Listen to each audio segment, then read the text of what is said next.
ప్రపంచంతో అమెరికా అధ్యక్షుడు చేస్తున్న వాణిజ్య యుద్ధం తీవ్ర స్థాయికి చేరుకుంది. జానపద చిత్రాల్లో ఒకరు ఆగ్నేయాస్త్రాన్ని ప్రయోగిస్తే ఎదుటివారు వారుణాస్త్రాన్ని వాడినట్టుగా ఉంది ఈ ప్రతీకార సుంకాల యుద్ధం. ఏప్రిల్ 1న తాను ఈ కార్యక్రమాన్ని చేపడితే ఏప్రిల్ ఫూల్ అనుకుంటారని సందేహం కలిగి ఈ కక్ష తీర్చుకునే కార్యక్రమాన్ని మర్నాటికి వాయిదా వేశారు. ఆహా ఓహో అంటూ చెప్పట్లు కొట్టే ఓ బృందాన్ని పక్కన పెట్టుకుని లిబరేషన్ డే పేరిట ఇప్పుడు ఆయన నిర్వహించిన కార్యక్రమాన్ని చూస్తున్న వారికి ట్రంప్ ఎలా కనిపించారో తెలియదు. మరి దేశాల పేర్లన్నీ అక్షర క్రమంలో రాసుకొచ్చి స్కూల్ టీచర్ మార్కులు వేస్తున్నట్టుగా ఒక్కో దేశానికి సుంకాల శాతం నిర్ణయించారు. మిత్ర శత్రు భేదం లేకుండా ప్రతీకారం తీర్చుకున్నారు. పేద దేశాలను మోదేశారు. పెంగ్విన్లు నివసించే దీవుల మీద కూడా 10% వడ్డించారు.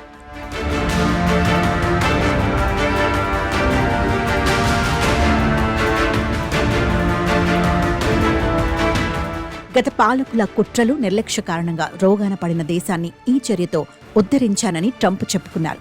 దేశం ఆర్థికంగా కళకళలాడుతుందని, పారిశ్రామికంగా పరుగులు పెడుతుందని, తయారీ రంగం ఎదిగి ఉద్యోగ ఉపాధులు వెల్లివిరుస్తాయని గొప్పలకు పోయారు. ప్రత్యక్ష యుద్ధాల తర్వాత యావత్ ప్రపంచాన్ని తీవ్రంగా కుదిపేస్తున్న ఈ వాణిజ్య యుద్ధంలో అభివృద్ధి చెందుతున్న దేశాలు ప్రధానంగా బలి కావచ్చు.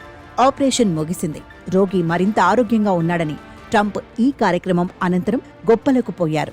కానీ అమెరికా ఆర్థిక వ్యవస్థకు ఈ నిర్ణయం అత్యంత కీడు చేకూర్చబోతోందని విశ్లేషకుల అంచనా. అసత్యాలు, అర్ధసత్యాలతో పునరుజ్జీవం వంటి మాటలతో ఆయన ప్రజలను మభ్యపెడుతున్నారని, మాంద్యం వైపు దేశాన్ని నెట్టేస్తున్నారని విమర్శలు తీవ్రమయ్యాయి. ఈ సుంకాల శాతాన్ని ఏ ప్రాతిపదికన నిర్ణయించారన్న ప్రశ్నలు వినపడుతున్నాయి. సుంకాల్లో తేడా బట్టి కాక ప్రధానంగా ఆయా దేశాలతో ఉన్న వాణిజ్య లోటు ఆధారంగా ఈ రేట్ల నిర్ణయం జరిగినట్టు కొందరి అనుమానం. పరస్పర ఆధారిత ప్రపంచం ఆర్థిక వ్యవస్థను చిన్నాభిన్నం చేస్తూ అమెరికాను ఉన్నతంగా నిలబెడతానంటున్న ట్రంప్ తమను నరకం వైపు నడుపుతున్నాడని అమెరికన్లకు అర్థం కావడానికి కొంత సమయం పడుతుంది. వారికి కర్తవ్యం బోధపడే వరకు మిగతా ప్రపంచం ట్రంప్ దూకుడు భరించక తప్పదు.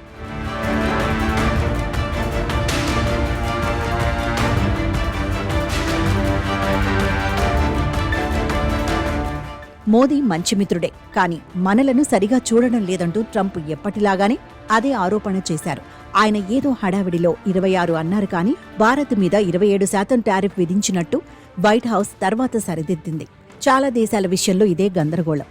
ఇక సుంకాల దెబ్బ నుంచి మన ఫార్మా రంగాన్ని మినహాయించడం అమెరికాకు అత్యావశ్యకం కావచ్చు, కానీ అత్యధిక ఎగుమతులు జరుపుతున్న ఇక్కడి జెనరిక్ ఔషధ రంగానికి ఊరటనిచ్చే అంశం.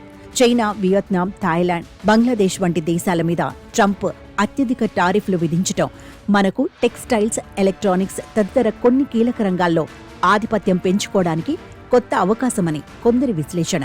సెమీకండక్టర్లలో అగ్రగామిగా ఉన్న తైవాన్కు ట్రంప్ పెట్టిన వాతను మనకు అనుకూలంగా మార్చుకోవడం ఎలా అన్న చర్చలు నడుస్తున్నాయి.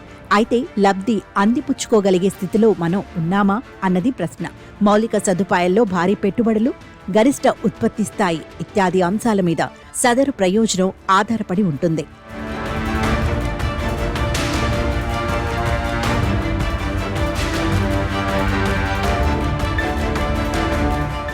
ట్రంప్ టారిఫ్లలో అన్ని రంగాలు దెబ్బతింటాయని, ఆర్థిక వ్యవస్థ అతలాకుతలం అవుతుందని విపక్ష నేత రాహుల్ ప్రభుత్వాన్ని హెచ్చరిస్తూ ఇంకా సాగిల పడుతూనే ఉంటారా, ఇకనైనా నిలబడతారా అని ఓ ప్రశ్న వేశారు.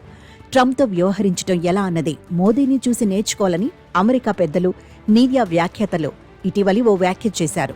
ట్రంప్తో తొలి భేటీకి ముందే భారతదేశం ఇంధనాలు, ఆయుధాల కొనుగోలు వంటి పలు నిర్ణయాలతో ఆయనను ప్రసన్నం చేసుకుంది. విస్కీ నుంచి విలాసవంతమైన కార్ల వరకు పన్నులు తగ్గించి మస్కును సైతం మచ్చిక చేసుకుంది.